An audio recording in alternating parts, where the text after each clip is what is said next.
Hi, welcome back to my channel. My name's Natalie. I live in the UK. I'm a vegan lady who's making some videos about eating whole food plant-based. And at the moment I'm following the Starch Solution, a lifestyle diet created by Dr. Mcdougall. A fantastic way to eat and live.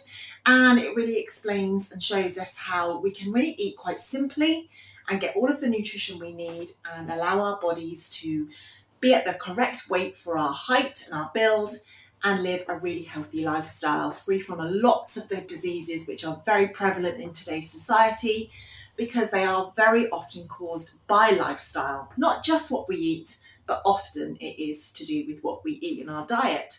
So this video will show you how I make my vegan gravy, and it's pretty much whole food plant-based. I would say it's 97% whole food plant-based. It's oil-free, can be salt-free if you are salt-free. There is a little bit of cornstarch in there, which obviously we need just for a thickening agent. You can use plain flour if you don't have cornstarch. But other than that, it's super healthy, really good. And not only is it great and healthy for you, but it also uses up some of those odds and ends in your kitchen. Because with this gravy, you really can use whatever vegetables you've got going. And I want to show you this quickly. So this is straight from my freezer. And what I do is every time I'm chopping up my vegetables and I've got those trimmings or those bits that I don't want to eat that day because maybe it's the end of the vegetable or it's not as fresh as it might be, I throw everything into a bag, into my freezer. And once this bag is pretty much full, then that's when I will use that to make some stock. And the stock is what will be used in this gravy.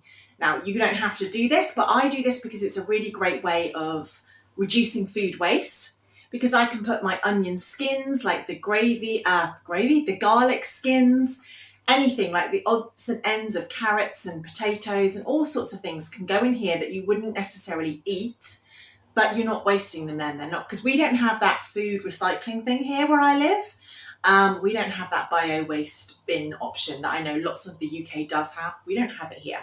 So it's really good for me to keep all of my skins and odd bits of vegetable, or if something goes not quite, it's gone past its best, like a bit of lettuce has gone really wilted or the broccoli doesn't look so fresh, I will throw it in here and use it to make my stock. And that is really simple. I'll show you that in a moment. And also I'm going to show in this recipe my roast potatoes. Again, there's nothing magical about it. I'm a pretty simple cook, but my kids absolutely love them, so I thought I would throw those into this recipe video as well and show you that too. So let's get into the video. If you're liking this, enjoying this kind of content, please give me a like. It really helps my new channel and shows the YouTube algorithm that this content is valuable. So let's get into it and I will show you what I do with all of these bits and bobs. So first of all, I will show you what is in my bag of frozen veggies. So as you can see, it's old bits of cabbage, literally the skins from onions and things, some old herbs. Obviously it's all frozen right now. All of the peelings from my Brussels sprouts, some broccoli that just had gone a little bit over, and I just save it all. Maybe some stems from the broccoli. Sometimes we eat them, sometimes I throw them in the bag, and I just keep everything here. And there's whole garlic cloves and all sorts in there. And obviously it depends what you're eating and what maybe the season is, but you're going to find that you can collect loads of bits and bobs really easily. And sometimes this big pan, which is huge, I don't know how many litres it is, but sometimes this will be literally full with vegetables.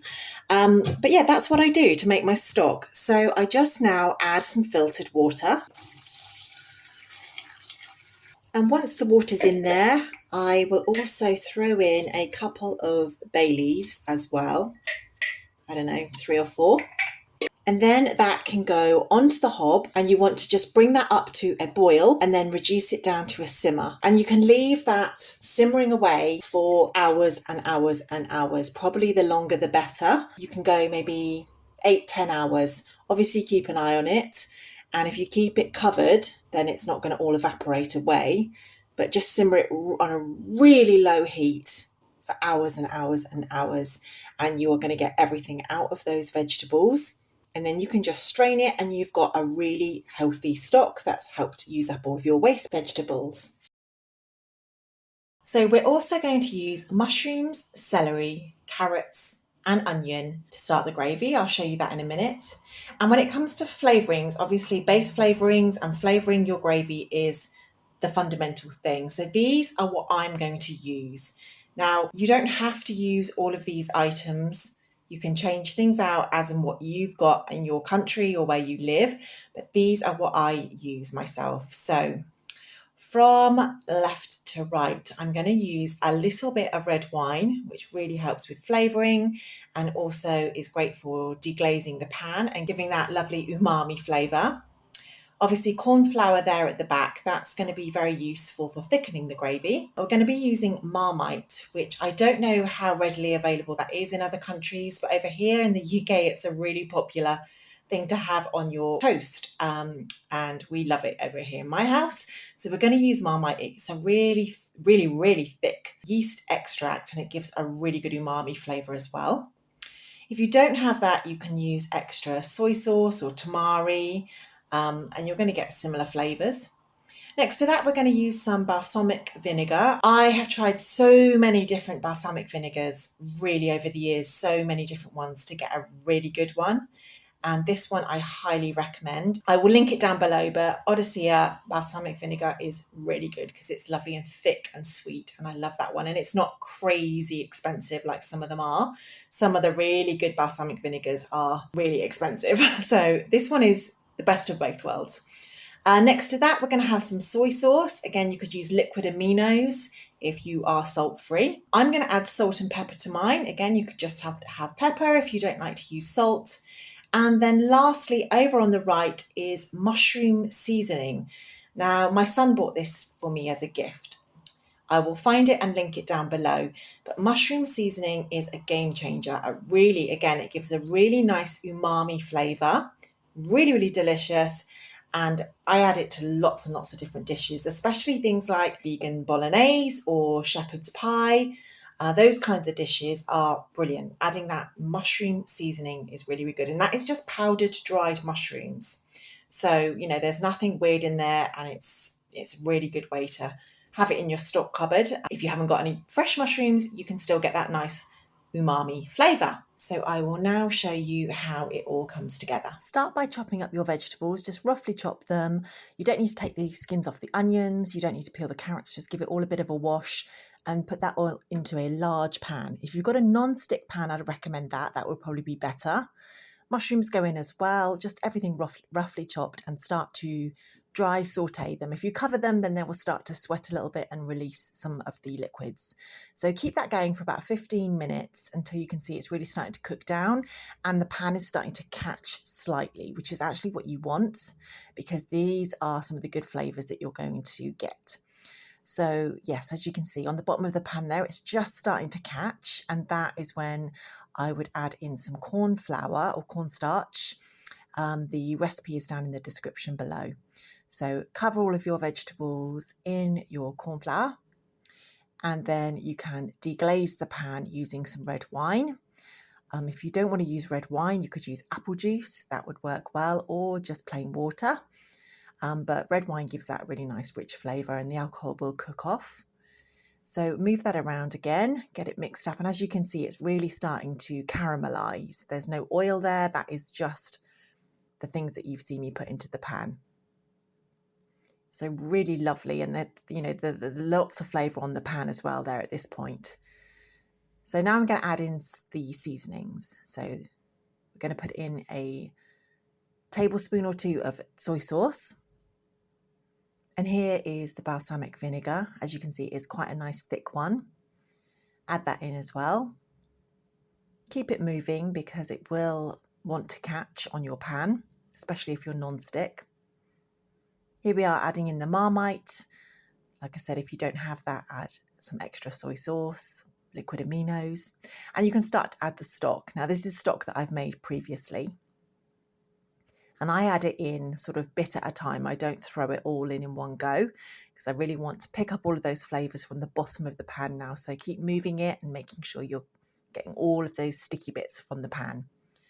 In goes the mushroom seasoning and some seasoning with salt and pepper. And here's a good time to add in some herbs. Again, probably each time I make this, I add different things, but here I've used rosemary, thyme and sage, and they're all good flavors as well. And now you want to cover this and reduce this heat right down and cook that for around an hour actually, until the vegetables are really, really soft.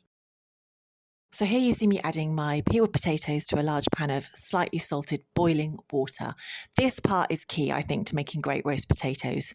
You don't want to overboil them, and you definitely don't want to underboil them. You want them so that they are just undercooked, so that the edges will rough up and scuff up and pick up flavors and allow you to do this part. So once you've drained them, you want to be able to do this shake without them falling to pieces. So as you can see, that's given them lots of texture. Add in your herbs, your flavors, your spices, whatever you like. Here I use rosemary and sage and some garlic powder, but you can use whatever you like on your flavor. Sometimes I use paprika, that's really good too. So I throw these out onto an oven-proof tray, and I've used a silicone mat. I'll link these in the description as well. These are brilliant. They're so good and easy to use. So you can see there, they're really nicely scuffed up, and they will give you the crispiest roast potatoes. Straight into the oven. You don't need the oil or any of that business. So here I'm going to drain the gravy after about an hour of cooking, and the vegetables are super soft.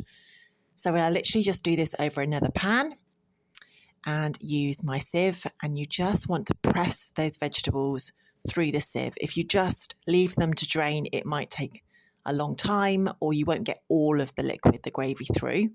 So give it a stir, mix it around, and just keep pressing it so that all of the gravy is released and goes through your sieve and gives you a lovely, delicious, thick and tasty, rich gravy. If at this stage it's too thick, obviously you can add a splash more stock. And here are my roast potatoes. They've been in the oven for about another hour. And as you can see, I would sometimes even do them longer than this, but I was too impatient. But these potatoes are starting to go nice and brown and crispy and ready to be served. So this day it was just me and my teenage son eating. So we will have lots of potatoes. We'll probably come back for seconds. I roasted up some cauliflower, literally just by cutting it and putting it on a tray in the oven. And lots of non-starchy vegetables. So we're having carrots and sprouts on this day. I normally cook extra, so I've got stuff that I can just reheat for lunch the next day. It just saves a lot of time, and I like to eat that way. And of course, here's the lovely gravy. It's so tasty. So extra gravy for me. And for my son, I also did like a little nut roast as well. And there, he loves his gravy. Lots of gravy for him too. Really tasty and delicious. I hope you enjoy if you make this gravy too. So what did you think? Does that sound appealing? Does that sound good to you? Does that gravy look tasty to you? I'd love to know in the comments below. And of course, you can just miss out that whole making your own stock section. You don't have to do that. You can just buy some stock cubes or some bouillon powder, some stock powder, and not have to do that at all. Or do what I do and save up loads of your veggies, make a huge load of stock in one go and keep it in ball jars, and then just keep it in your fridge or freezer for when you are going to make some gravy. Also, with the gravy, you can again make that in a big quantity and keep it in the freezer so that when you want to make a roast dinner or something that's going to have a gravy on it, you don't have to make gravy from scratch each and every time. Let me know in the comments below if you are going to try this recipe. I'm also going to link here some what I eat in a day videos. You guys seem to really be enjoying those, and I'm definitely going to be making more of those through 2022. So today is New Year's Eve. Wishing you all a happy new year. Have a fantastic night wherever you are in the world, and I will see you in 2022.